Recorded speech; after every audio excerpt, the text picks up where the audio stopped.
Ədalət müəllim bəzi yerlərə qanunsuz qaz quraşdırma işlərinə icazə verir.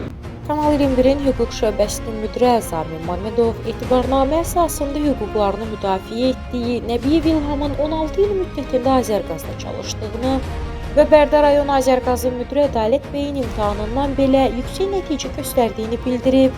Buna baxmayaraq İlham Nəsibov işdən azad edilib. Əzami Mamedov iddia edir ki, Bərdədə bu ilk belə şikayət deyil. O həmçinin qeyd edir ki, Ədalət bəy rayonda qanunsuz şəkildə qaz sayğacı quraşdırıb. Müdafiəçi əlavə edib ki, bu cür qanunsuzluqlar işçilərin hüquqlarının pozulmasına və etimadsızlıq mühitinin yaranmasına səbəb olur. İlham Nəsibov isə hazırda işdən azad edilməsinin ləğv olunması üçün hüquqi prosedurları davam etdirir. Ətraflı Əzami Mamedovun öz dilindən dinləyək. Mən Mamedov Əzami, Gönüsöz, Bərdə rayon Qaradalı kəndi yaşayıram. Bugünkü çıxış etməkdə məqsədim etibarnamə üzrə nümayəndəsi olduğum Nəbiyev İlham Qaraoğlu. Nəbiyev İlham Qaraoğlu Bərdə rayon qaz idarəsində işləyir. Neçə il işləmsə? 16 il işləyibdir. Lakin Bərdə qaz idarəsinin müdürü Ədalət müəllim tez keçdirib, imtahan keçdirib, bu adam ən çox bal toplayıb, amma işdən kənardadır. Az bal toplayanlar işləyib. Deməli, tərsinə gedir. Mən Bərdə qaz idarəsində Ədalət müəllim işlədiyi müddətdə bəzi çatışmamazlıqları deyəcəm. Birinci, Ədalət müəllim, yaxşı bilirsiniz ki, sizin ən yaxın qohumunuz qatı müxalifətçi oldu. Adını çəkmirəm, növbəti çıxışımda çəkəcəm. Yəni, siz bu hərəkətlər etməklə hörmətli prezidentimizin siyasətinə, dövlət və dövlətçiliyə, vətəndaş məmnunluğu yaratmağa zidd hərəkət edirsiniz. Bu, onu deməyə əsas verir. Mən sana bəzi sübutlar deyəcəm. Deməli, Ədalət müəllim bəzi yerlərə qanunsuz qaz quraşdırma işlərinə icazə verir. Məsələn, Hacallı kəndində əmlak pay torpağında tikilən evə başqa adamın adına evdə yaşayır. Məsələn, mən başqa adamın adına qaz sayğacı quraşdırırsan. Xəbərim var da, yəqin ki, olmamış olmalı. Nazırlıda, motor qılışçısında bu cür qanunsuz qaz sayğacları quraşdırma olur sənədsiz yerlərə. Ondan keçdi, Bərdə rayonunun Atatürk küçəsində sənədsiz keçid vermişəm. Niyə? Hətta digər kəndlərimiz var ki, Güloğullar, Atatürk küçəsində məsələn evə götürüb sayğacı, Güloğullar kəndində yalan evin sayğacı götürüb hara vermiş? Bəlkə deyəsən. İkinci, keçən il qaz sayğaclarında kranların dəyişməsi olur, dəmir kranları. 2 tona qədər o dəmir ən aşağısı, 2 ton çəkisi olan dəmir məmulatı yığılır. Onu niyə inanırsınız? Bəlkə ambardadır. Ambardadırsa mən Kanal 21 hüquq şöbəsi müdürü kimi gəlib onu çəkib, işıqlandırıb və öz çıxışıma təklif verərəm. Ki, sağ olsun Ədalət müəllimi belə eləyir. Amma inanmıram ki, ambarda olar. Və digər götürək ki, Bərdənin Əlyanlı kəndində darvaza yeri vermişəm.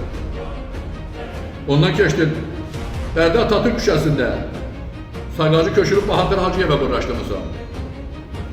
Hətta sənə də bu iradları bildirəndə deyirsən, niyə eyni edəsinlər, Azərqazda mənim dayı-dayımları, verilənlərdə şikayətlər baxılır. Mən bilirəm, dayı-dayısız işləmək olmur, amma da Ədalət müəllim bir belə də olmaz. Mən sizin şəxsiyyətinizlə heç bir işim gücüm yoxdur, şəxsiyyətinizlə böyük hörmətim var. Əgər də mənim çıxış etdiyim hamısı işinizlə bağlıdır ki, hörmətli prezidentimiz və sizə etimad göstərib və digərlər Azərqaz sizə etimad göstərib vəzifə təyin edibsə, siz o etimadı doğrultmalısınız, vətəndaş məmnunluğu yaratmalısınız. Təəssüf ki, yox. Niyə marağınız nədir ki, vətəndaşların qarşısına düşdünüz? Evlərinə minnət sünnət elədiniz ki, plastik kartdan olan sayğaclardan imtina edin. Niyə? Azərişi qurlaşdırıb, plastik kartdan, qardaş, kimin pulu var, vuracaq, qazı yandıracaq, kimin pulu varsa yol verəcək. Sonra nə kəsim başlasın, nə dünya dağılsın. Siz belə işlər etməyin. Belə işlər etməklə vətəndaş məmnunluğu yox. Mən bilirəm, yenə də deyirəm, gələn çıxışımda adım çəkəcəm kimin qohumu olduğunu. Yaxın qohumu bilirsən, qatı müxalifətçi olduğu, nazir olduğu. Bunu deyəcəm. Bunu bilmirsənsə bil. Müxalifətçi olanda nə olur? Adam bir vicdanı olur.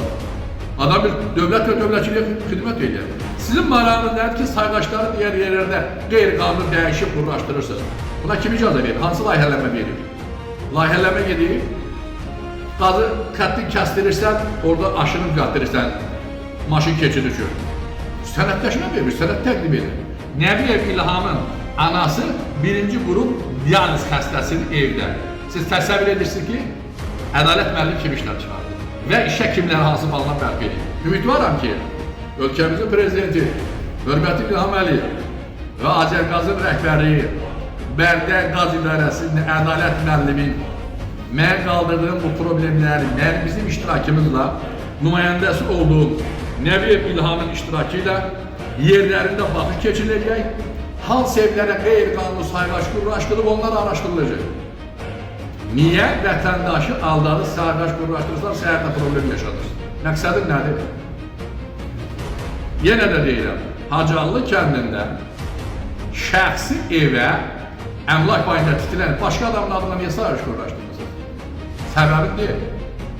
Müxalifət olub bir belə də yoxdur.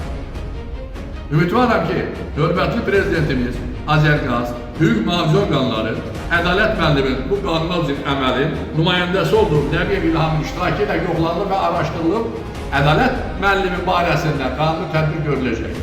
Ümidvaram ki, Ədalət müəllim də Bərdə rayonunda qazlarda plastik xatlarla sayğaçlaşma aparacaq. Öz əməlinə son qoymaq üçün. Sonda Kanal 21 olaraq onu da bildirək ki, səsləndirilən fikirlərə görə heç bir məsuliyyət daşımırıq və qarşı tərəfin də mövqeyini işıqlandırmağa hazırıq. Kanal olaraq ictimailəşdirmək bizim işimizdir, tədbir görmək ümid isə aidiyyəti qurumlara və Allaha qalır.